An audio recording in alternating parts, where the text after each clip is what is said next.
Hello, this is Dr. V.C. Sontake. Objective of this video lecture is to prove or show that energy is a property of system. So, energy is a property which is defined by first law of thermodynamics. And from thermodynamics point of view, energy is defined as the ability to do work or ability to put some efforts that can cause some changes. Now, energy has a definite value at every state of a system, and hence it is a point function and hence property of the system. So in order to prove that energy is a property, let us consider a closed system as shown in figure.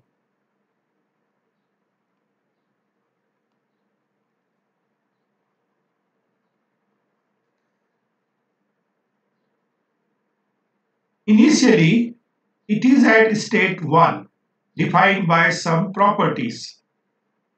And let's say this state 1 is represented on PV plot by state 1.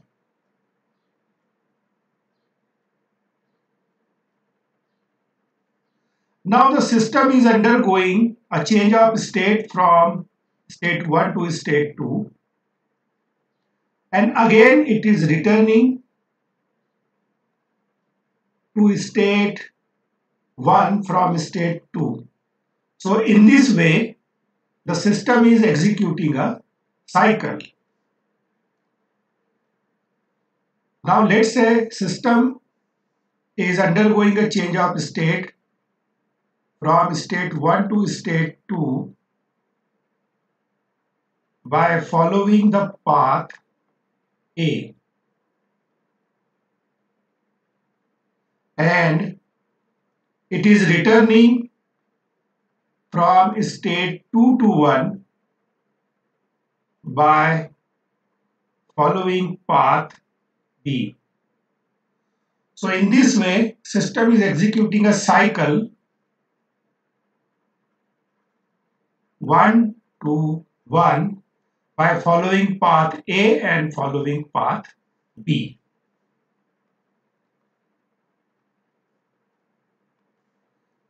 Let's say heat and work interaction involved during the process 1 to 2 following path A is QA and WA respectively.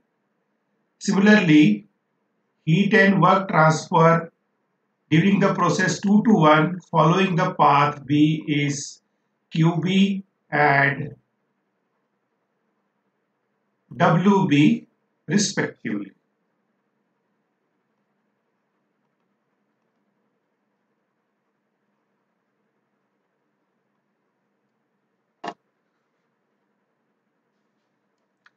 Now, since closed system is undergoing process as well as cycle, now we can apply first law of thermodynamics. So first,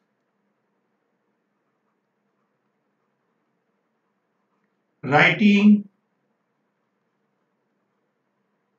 first law for a process 1 to following path A. So I can write first law as QA is equal to delta EA plus WA, or QA minus WA is equal to delta EA.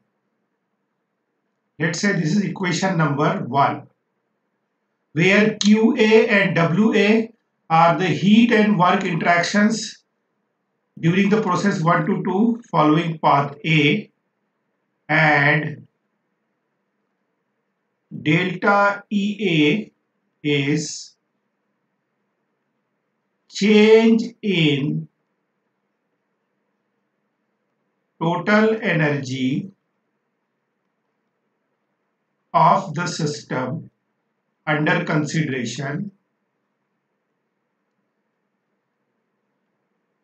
in process 1 to 2 following path A. Okay. Similarly, writing first law for a process 2-1 following path P. So I can write it as QB is equal to delta EB plus WB, or QB minus WB is equal to delta EB. Let's say this is equation number 2, where QB and WB are the heat and work interactions during the process 2 to 1 following path B, as we have shown in the figure 2, and delta EB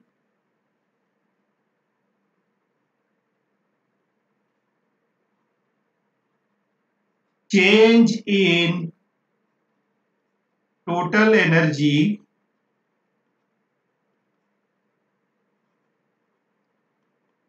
during process 2 to 1, and it is following path B. Okay. Now process 1 to 2 and 2 to 1 combinedly executing a cycle 1 to 1.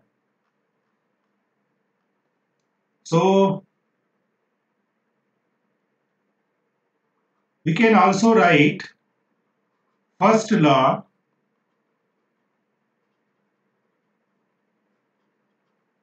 for a cycle 1 to 1 following path A and B. Now how can I write? Summation of W in the cycle 1 to 1 will be equal to summation of Q in the same cycle 1 to 1. In words, I can say when a closed system is undergoing a cycle, net work interactions or transfer is equal to net heat transfer. Now what are the work transfer involved? WA plus WB, and heat interactions involved QA plus QB. Now I can rearrange them. WA minus QA is equal to QB minus WB. I can also rearrange them. QA minus WA is equal to WB minus QB is equal to minus QB minus WB. Let's say this is equation number 3. Now compare equation 1, 2 and 3. Equation 1 is QA minus WA is equal to delta EA. Equation 2 is QB minus WB is equal to delta EB. And equation 3 is in this form. So from equation 1, 2 and 3, delta EA will be equal to minus delta EB. Let's say this is equation number 4. Okay. Now let us consider another cycle where what is happening, system is undergoing change of state from state 1 to 2 following path A and returning from state 2 to 1 by following another path C, and heat and work interactions during this process are QA and WA.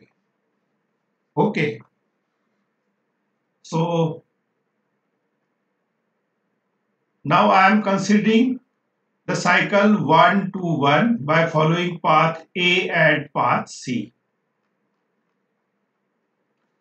So in the similar fashion, now writing first law for process 1 to 2, 2 to 1 following path C. So how can I write it?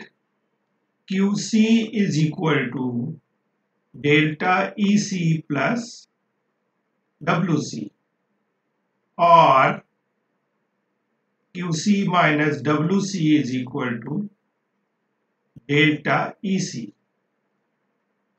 Let's say this is equation number 5. In this equation, QC and WC are the heat and work interactions during the process 2 to 1 following path C, and delta EC change in total energy of the system during process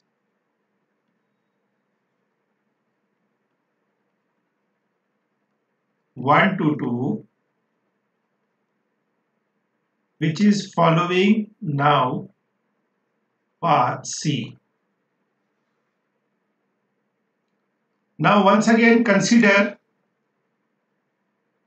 closed cycle 1 to 1 following path A and C.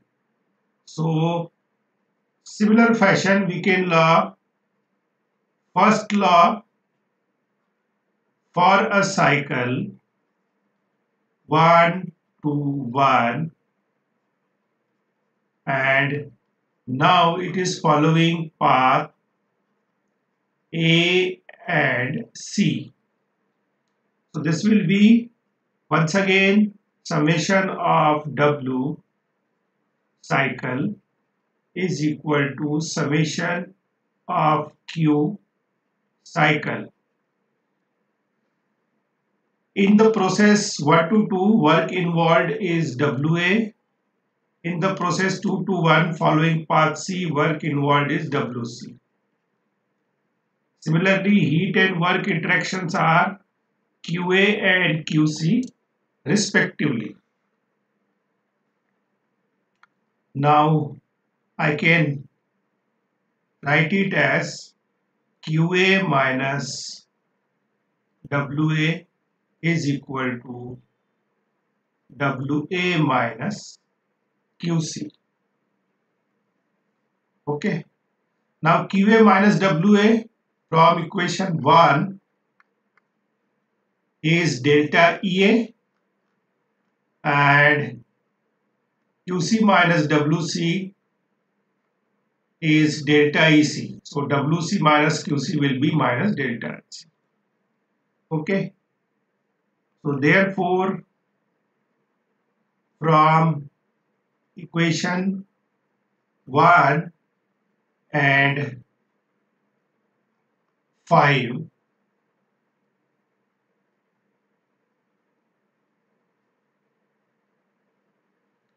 delta EA will be equal to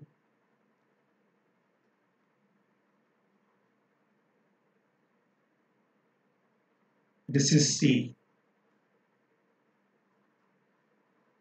So this will be minus delta EC. Let's say this is equation number 6. So what we did, we considered cycle 1 to n following path A and B. Then in next stage, we considered cycle 1 to n following path A and C. So what are the end equations we got? Delta EA is equal to minus delta EB, equation number 4. And delta EA is equal to minus delta EC. So what can I say from equation 4 and equation 6? Delta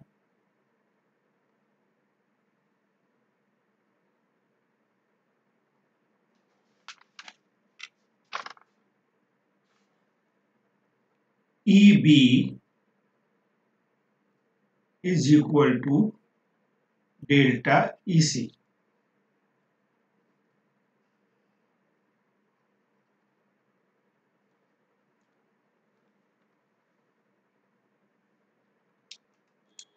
So what does it mean? In word form, I can write it: change in total energy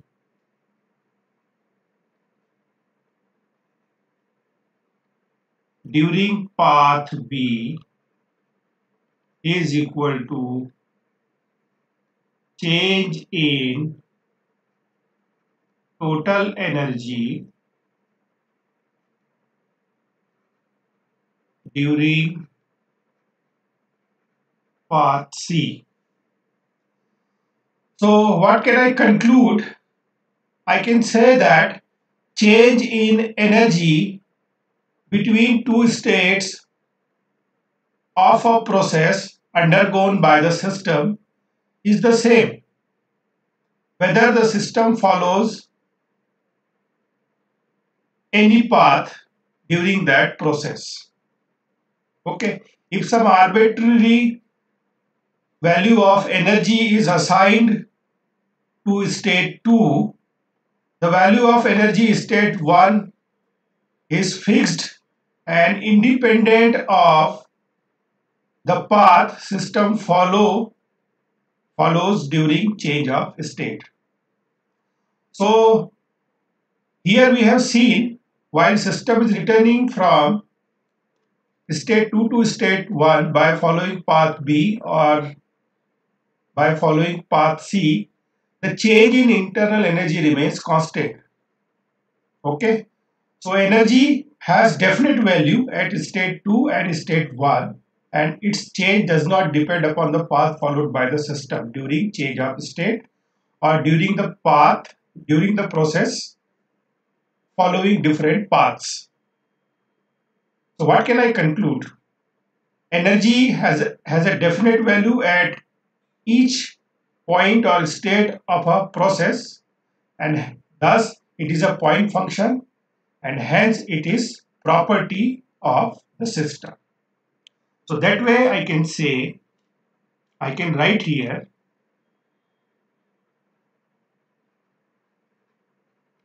energy is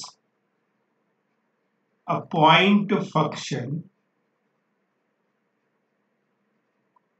and hence it is property of the system.